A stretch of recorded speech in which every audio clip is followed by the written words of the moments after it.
if I hadn't ended up in, I mean, shoot, I don't know how many houses I probably did. I don't know. Probably I did probably 100 in-house sales presentations for College Works in 2 years, right? That's probably not off base, right? Maybe more. Maybe more, 100 to 150, maybe. If I hadn't done those and you don't learn to build rapport and how to let things go really badly and learn how to get them back on track and think on your feet, like if I didn't have all that skill and experience from learning how to sell, then I wouldn't be in Target right now, for sure.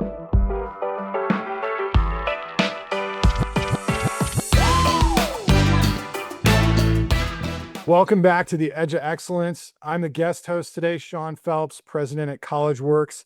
And today I get to reconnect with Colin. Colin McGuire and I worked in the Illinois division of College Works 20-ish years ago. And I've gotten to follow Colin's career and see him go from startup entrepreneur with a million ideas to building a successful agency, helping brands market on the internet and build direct-to-consumer brands, to now launching the fastest growing women's hair care product that's now in Target stores, and his company's scaling just incredibly fast. So it's a perfect time to have him on the show. So Colin, thanks for joining us today.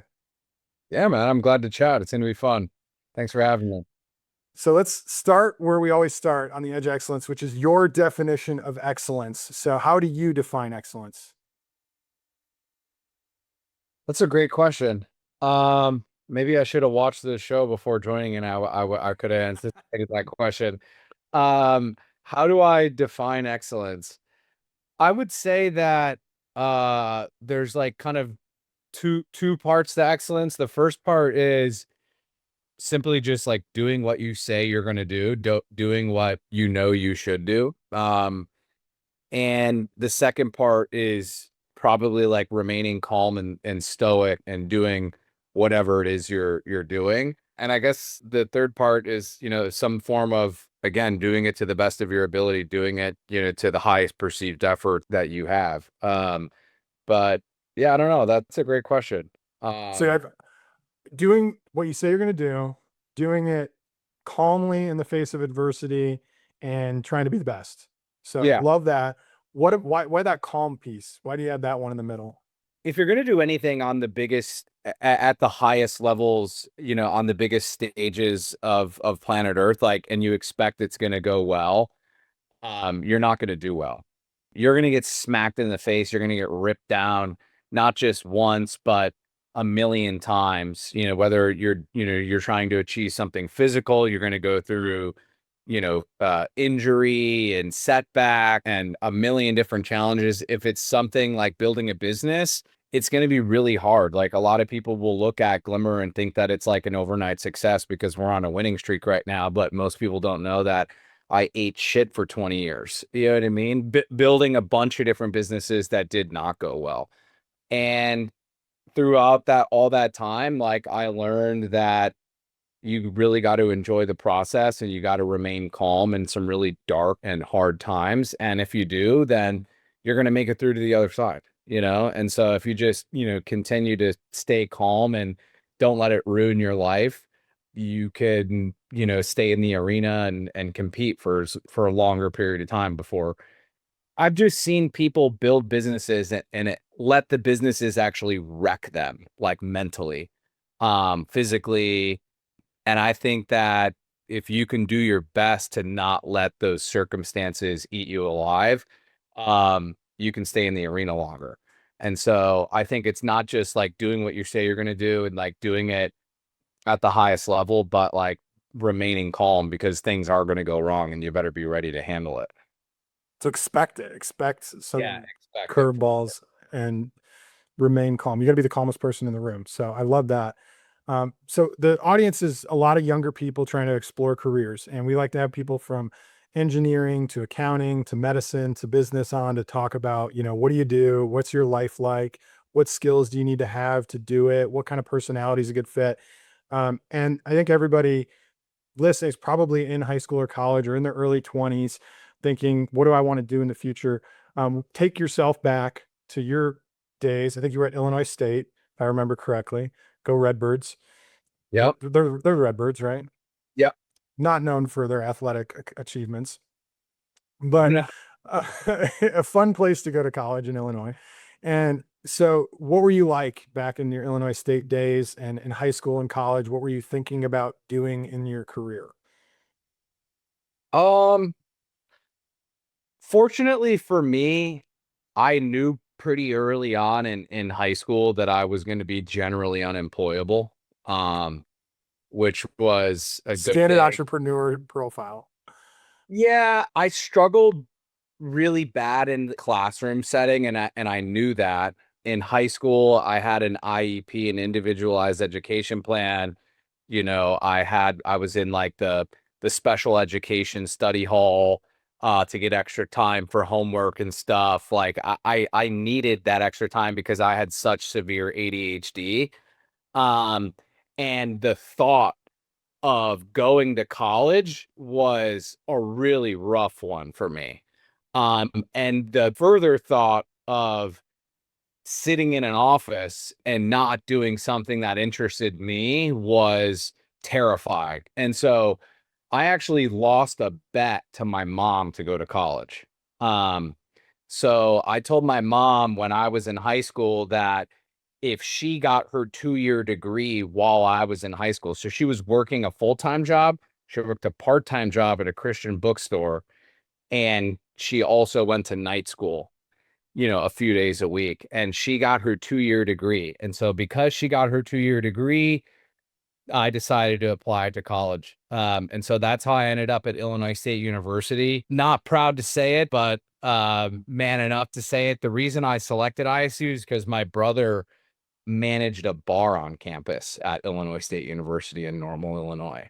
So that was a part of my deciding factor. I knew some like girls that and guys that, were going to Illinois State, and I thought it's close to my friends at U of I, and my brother's there. Sounds like a party. Let's go there. But when I showed up at ISU, the mindset at ISU and I realized right away, and again, I kind of knew this, I had the awareness that I just wasn't as good of a student to things I was not interested in when I was in college. Like my friends could lock in at the library easier than I could. And reading accounting textbooks. I mean, the kids watching these days probably don't have to look at physical textbooks anymore, but opening up a book and reading about accounting um, was not my form of learning. And I struggled in that sort of stuff. And that was actually a big reason why when Aaron LaFond and Tom were in the College of Business at Illinois State, and they were like, hey, you're going to go knock on doors and we're going to teach you how to start a painting business. I was like, perfect. Because at that point in time, I was like, I just need to learn how to build my own business. And I don't care, like, I'll get into any business. You know what I'm saying? Like, someone just needs to teach me how to start a business. And so when, these guys were in my, class saying, hey, if you want to run a business, fill out this piece of paper and, we'll reach out to you and we'll interview you. I was like stoked out of my mind because when I realized my freshman year of college that like I was going to have to learn how to build a business and make money for myself, because the thought of doing all of the things that the kids in college thought was fun and exciting after college was not very fun and exciting to me.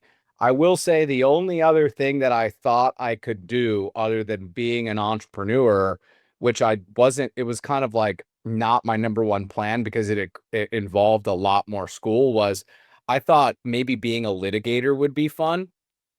Maybe like fighting for other people, like getting really like invested in like a good case and strategizing it could be fun. And so I was like, man, I'm gonna try and learn how to build a business, and if I can work for myself, I will. And kind of like the other thing that I was kind of on the fence about until maybe about like halfway or maybe towards the end of my sophomore year of college was, I don't know, maybe I'll go to law school and learn how to and be a litigator. and just argue with people all the time because that also sounded somewhat fun at the time for me. So law or business. Now you had an interesting, like I'm not getting anything out of school that I can't read an accounting textbook. For some of the listeners, I took accounting as my major precisely because I knew it wasn't going to be something I would ever study on my own. I knew I'm not going to watch a YouTube video about how to do accounting. I could watch a TED talk about management or leadership or sales or negotiation, and I find those topics kind of interesting. And I like learning about those. I like doing those things, but I definitely won't study accounting by myself. So if I take some classes and I force myself to get some accounting knowledge, that'll probably be helpful in my career. Definitely had to power through and didn't get the best grades in some of those accounting classes. But I think both approaches, either knowing school's not where I'm going to find my footing. It sounds like it was still important though to expose you to the opportunities.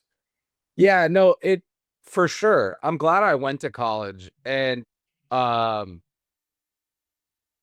ultimately I think I would recommend to everyone, like I think I'll even put, I we'll see how the world changes over the next, 15 years. But I would recommend for anyone to go to college. Number one, to just you learn a lot of life experiences.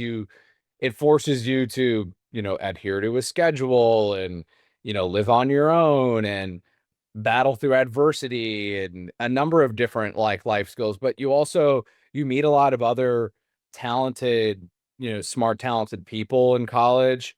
You develop your social life. But yeah, I mean, so one of the other things I learned in college was that I really liked philosophy. And so I went to school, I started at Illinois State University, in the College of Business, studying entrepreneurship. And actually, what I graduated with was a degree in political science with a minor in business administration. And the reason that ended up happening is because I realized that I really liked philosophy, and I really actually could get myself to focus on that stuff. So I went to like my academic counselor and was like, "Hey, here's the classes I can battle through for another 2 years, and here's the ones I can't. And so how can I take what I've already done in school plus what I'm willing to go through to finish and figure something out?" And that's how I ended up getting a political science degree, because I could take mostly like politics and sociology classes, but the main thing was philosophy classes. So I ended up doing like quite a lot of philosophy classes, even some of the, classes that required you to read, maybe 10, 15 books in a semester. And they were not easy reading books, but that stuff, it was a lot easier. I learned that it was a lot easier for me to do things that stimulated me and got me, emotionally invested than taking accounting classes. And the funny thing is, I'm great with numbers. On the ACT, I tested, fairly well in math and science. I'm really good at reading charts in particular, and graphs.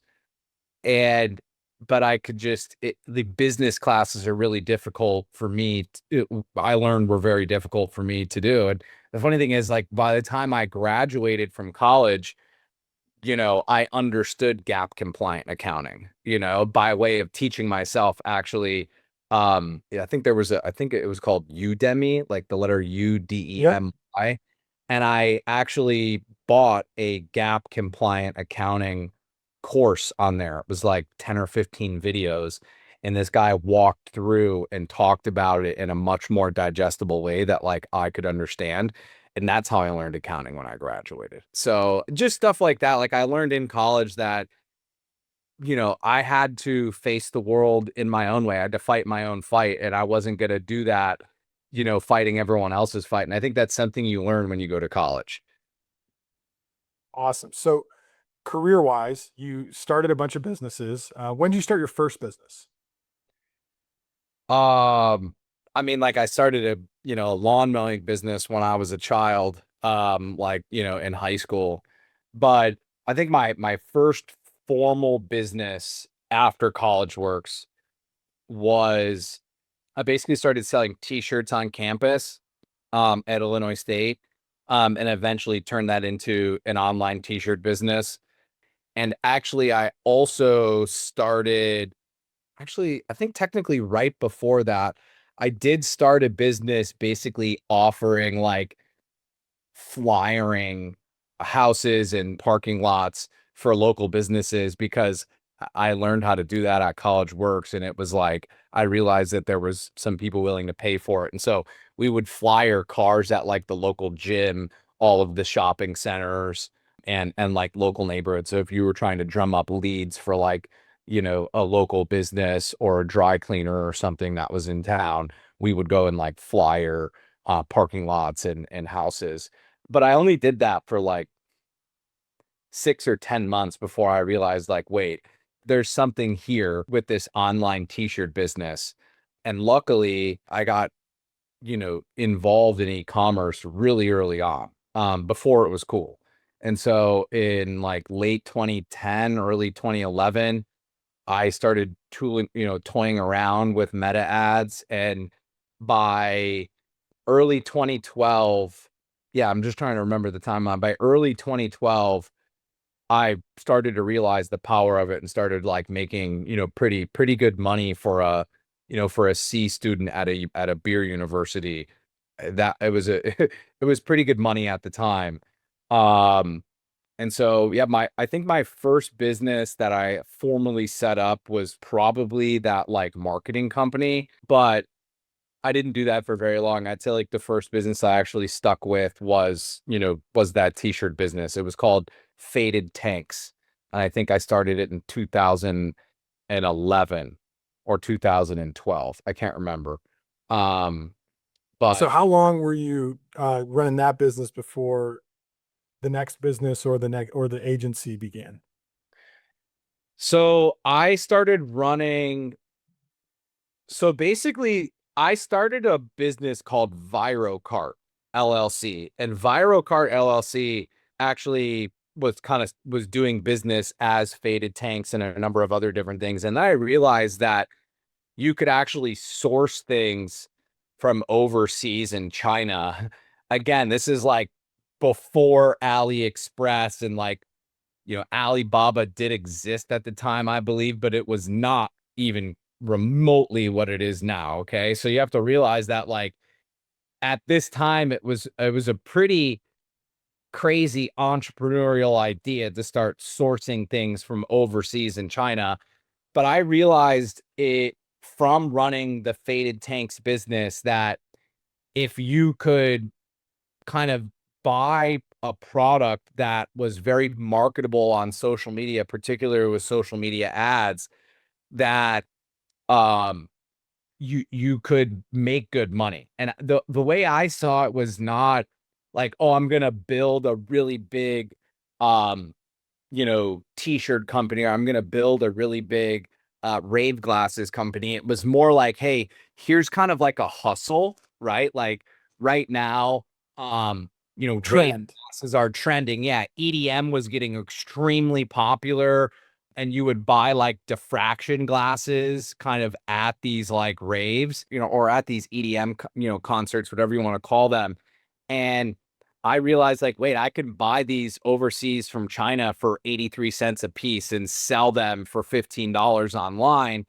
And so I started doing that. So I started with Faded Tanks, and then I started Electric Eyes. And I actually like crowdfunded it on Kickstarter. I can't remember how much money I raised, but I think I raised like 15 or $20,000. And again, it's funny to say that out loud because at that time I thought that was like a massive feat for me. Huge home run. Yeah, it was a huge home run for me at the time. Um, and and then after that, man, I just went on a run. I mean, I started a men's like, bow tie and tie company, and I was selling those for a while. I remember that like the anti-plastic movement had literally like just started in probably like 2014 or 2015.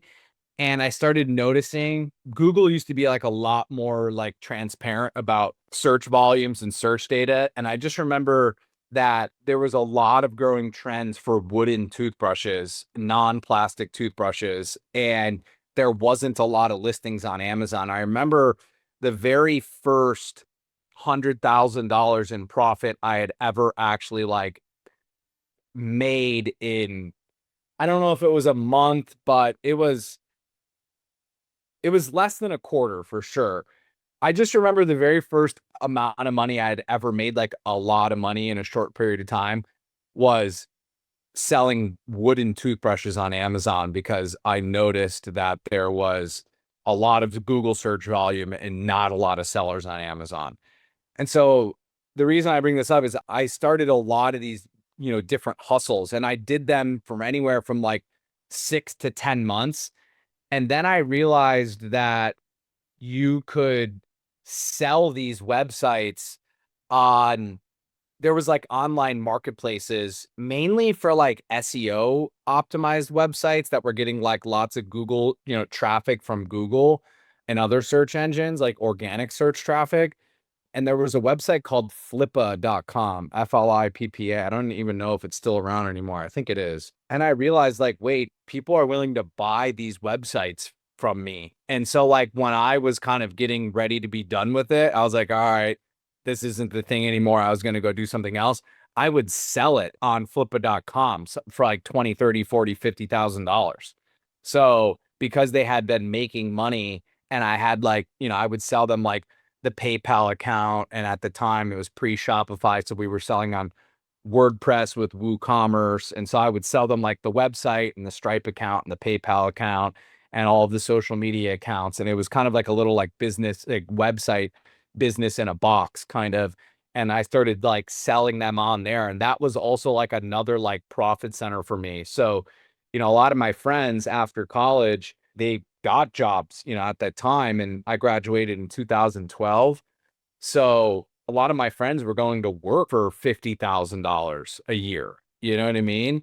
And so I was like, man, I can start these businesses. Maybe I might make, you know, $100,000 in revenue, and I might make, you know, 20 to $30,000 in profit, but then I could sell the website for like what my friends were making in their salary every year. And so that's kind of how I thought it. I was like, wait, if I can start one of these businesses every year and kind of, run them for a while, make money from it, and then sell them on Flippa or one of these other online marketplaces, I'd be doing okay. And so that's kind of what I was doing. I saw them as like little projects or like hustles, but I got a lot of reps. Like I started things like, you know, in every category. You haven't So mentioned my favorite one yet that I don't know if we can mention on the show, but the oh custom wait, portraits one.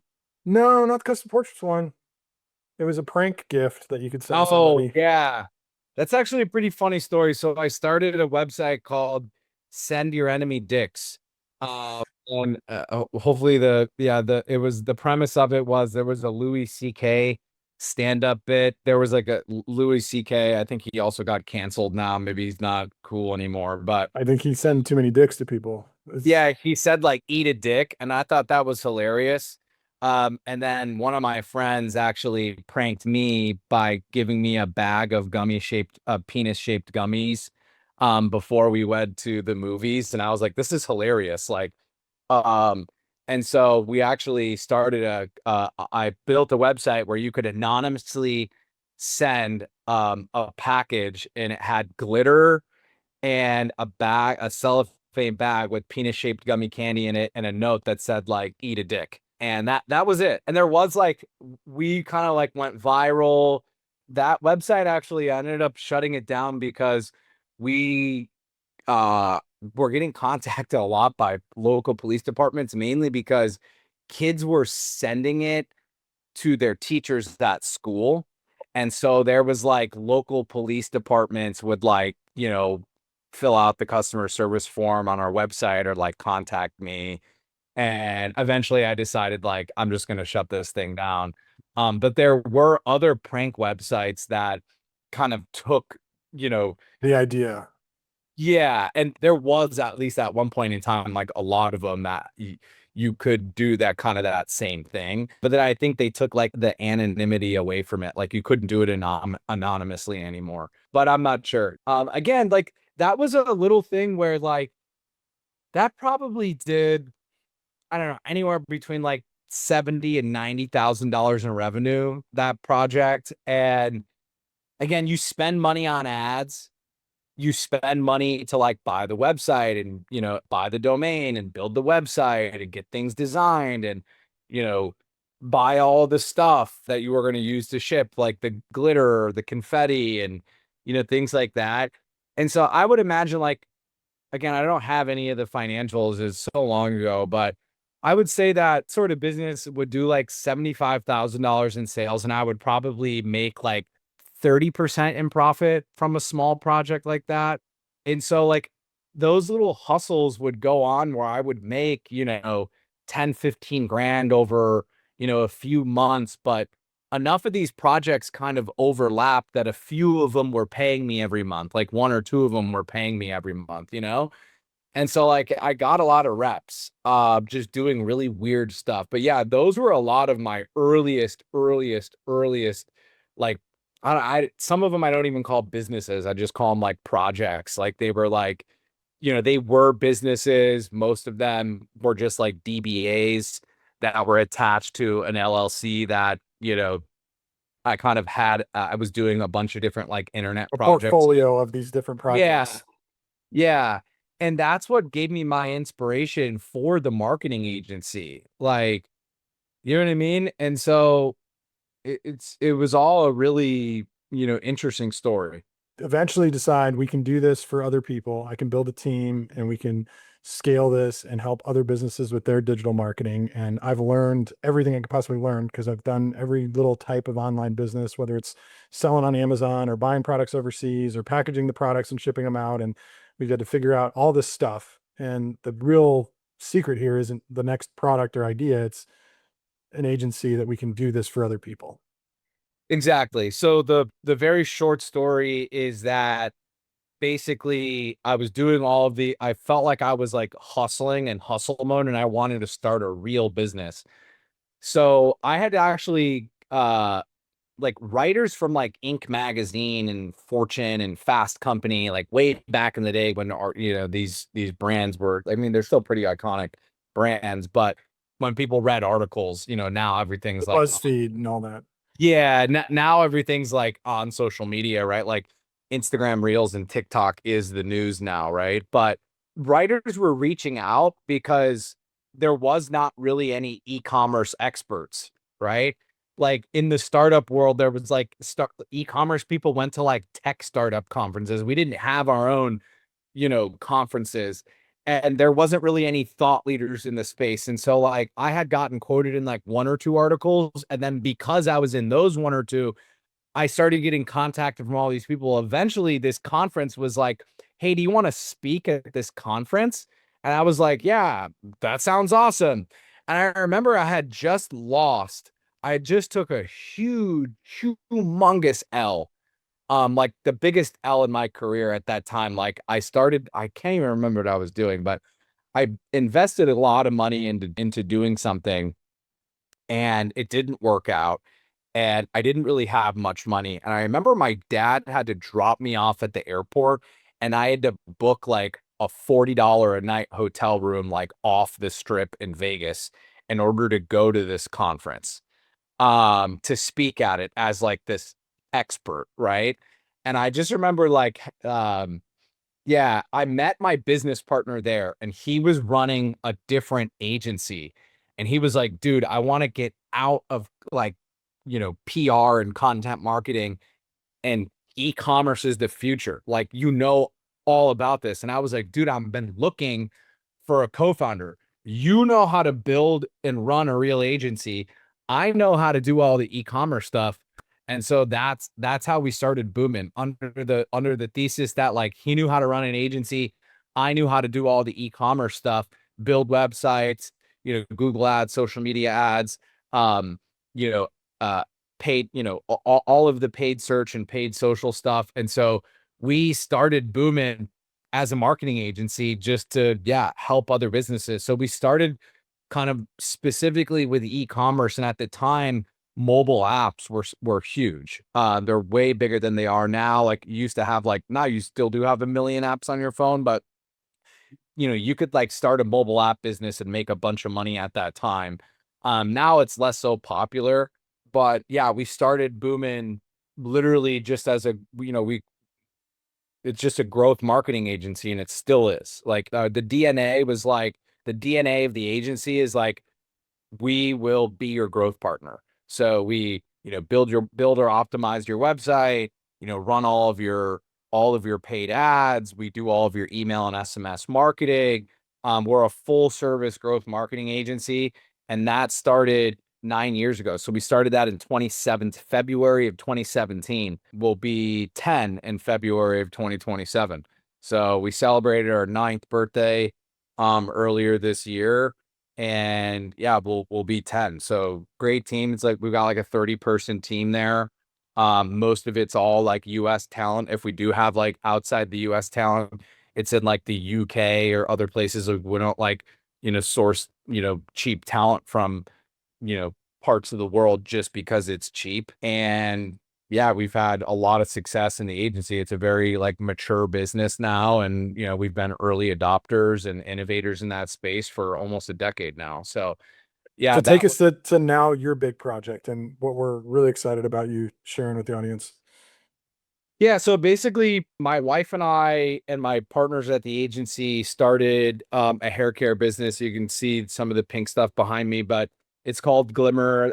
Our main product is, we call it the 10-minute superfood hair mask. It's like a repairing and deep conditioning treatment for hair. It's one of the top selling hair brands on TikTok Shop. We did a pilot with Target July of last year, so July of 2025. And now it's, the fastest expanding hair care brand at Target and one of the fastest expanding hair care brands in mass retail.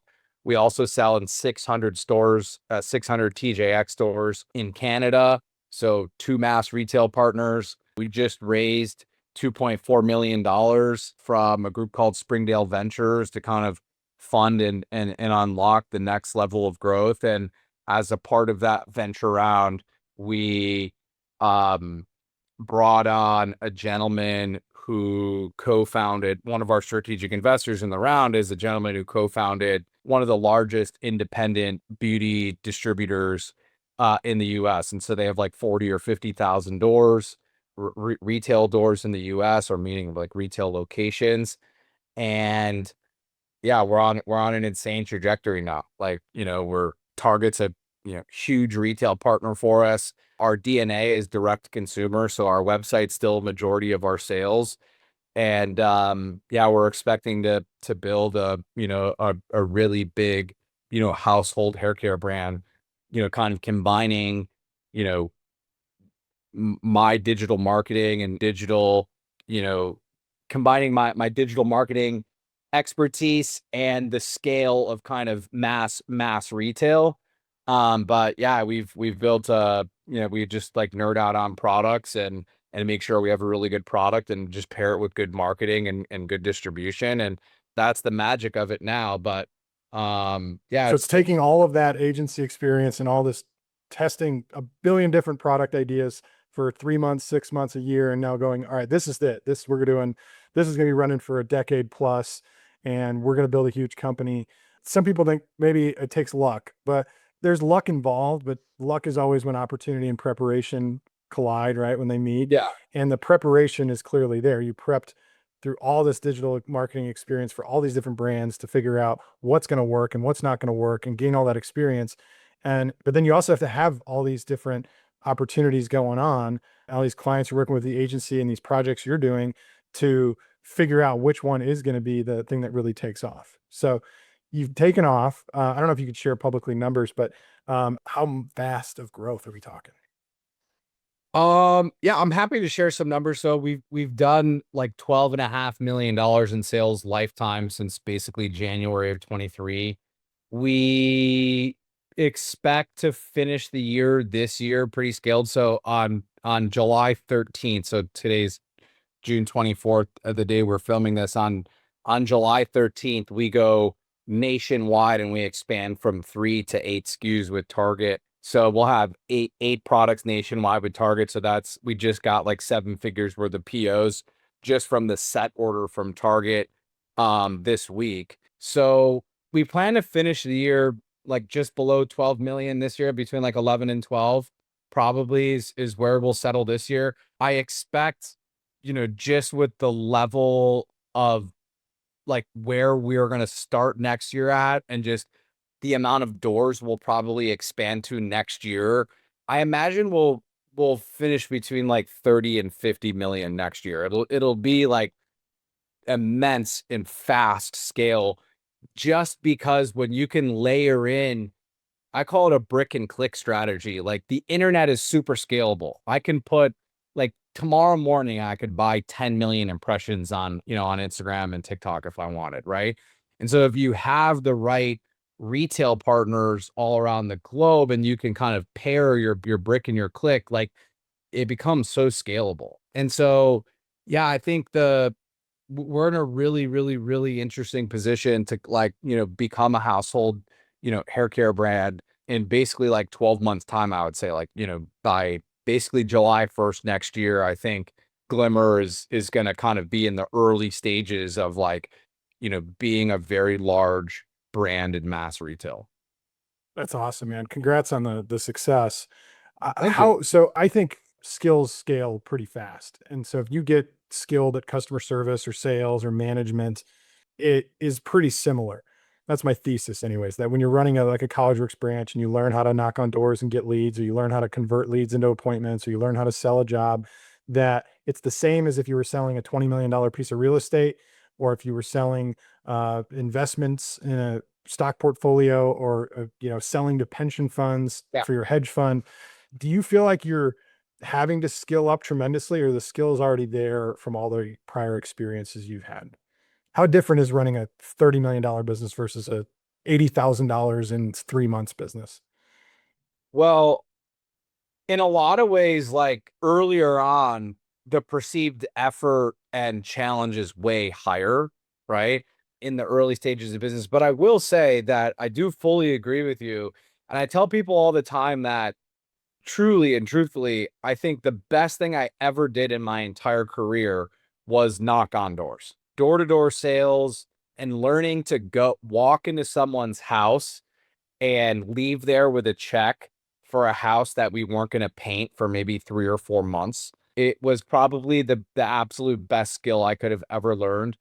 And what I do now, it's a different form of sales and marketing, but I made my first, $1 million on the internet, basically learning how to write sales copy, right? Copywriting is just like the art of, writing words on, advertisements or in anything really.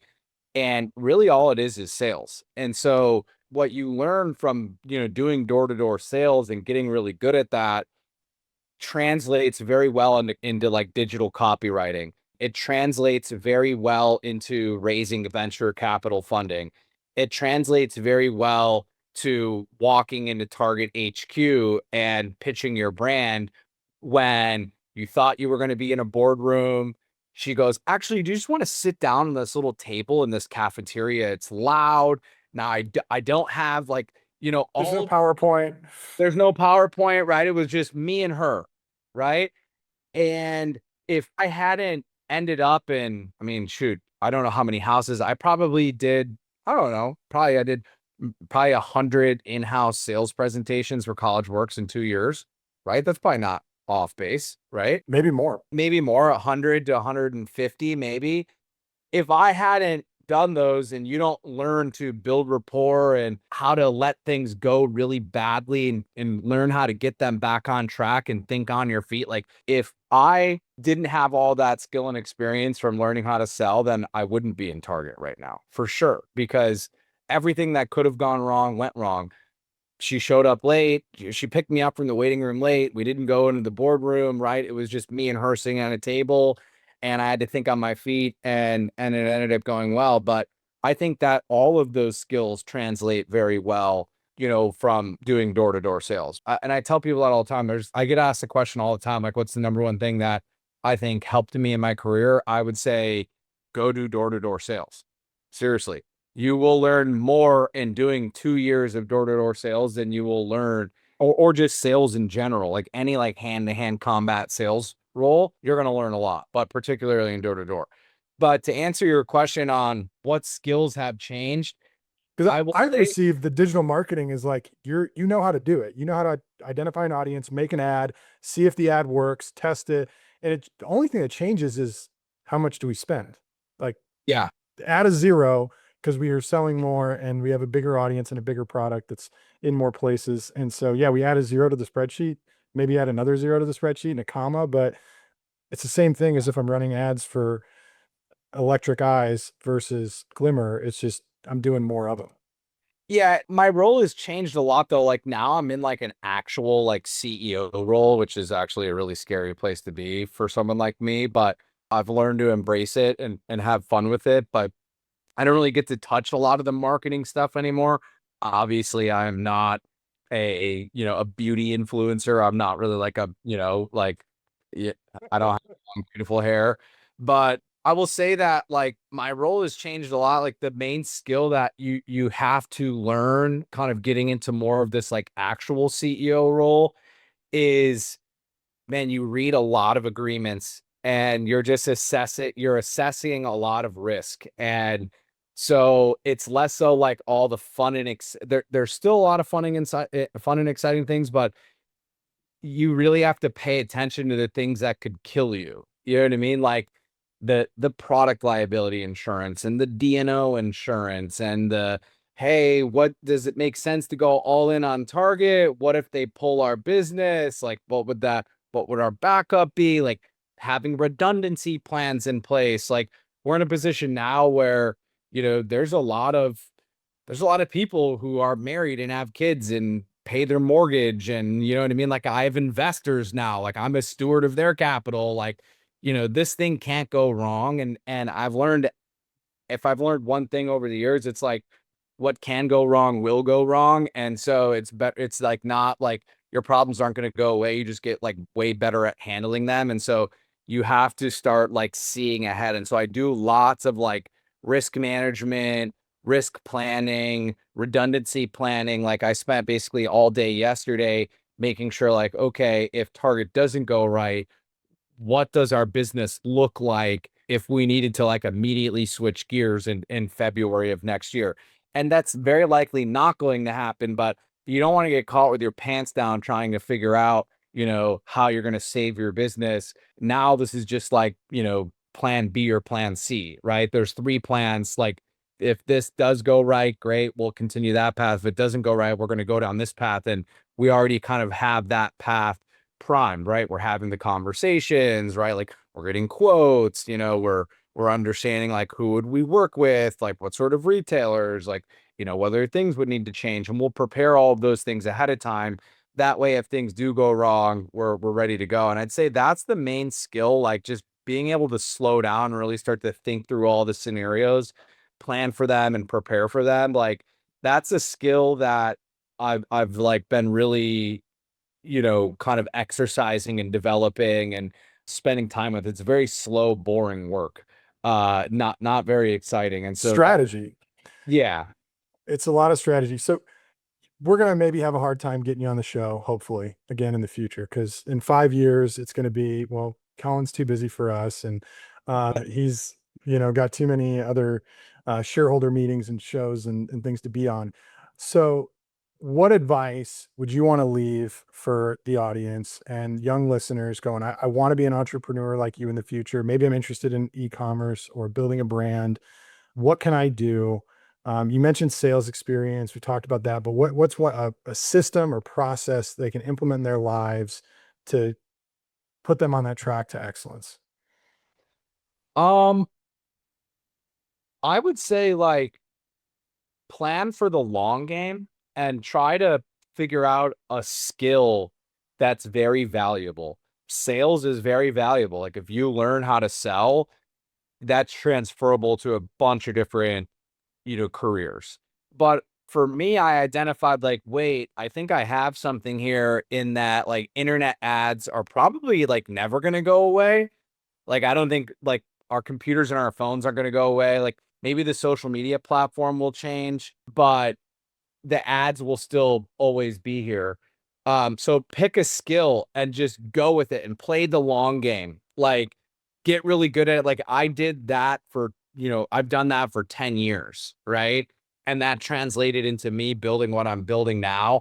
So when you're young, I would say pick a skill, pick a thing that you want to be good at and just give yourself patience and time to develop it and just go down that road. Like that skill took me like I did end up getting jobs in that skill for a while. So after that scenario where I told you my dad had to drive me to the airport, I was so financially screwed from that I did actually get a job, actually, believe it or not, at a marketing agency doing what I do now for my own marketing agency before I started it. And so, that skill was immediately hireable, right? Like I looked for a job for 1 week and got one because I was good. I was really good at that. And so focus on a skill, figure out what that is, commit to it, and just go down it, and there's a lot of really like sexy things going on the internet now with like, day trading and, real estate flipping and all these things. And I'm not saying that those are bad,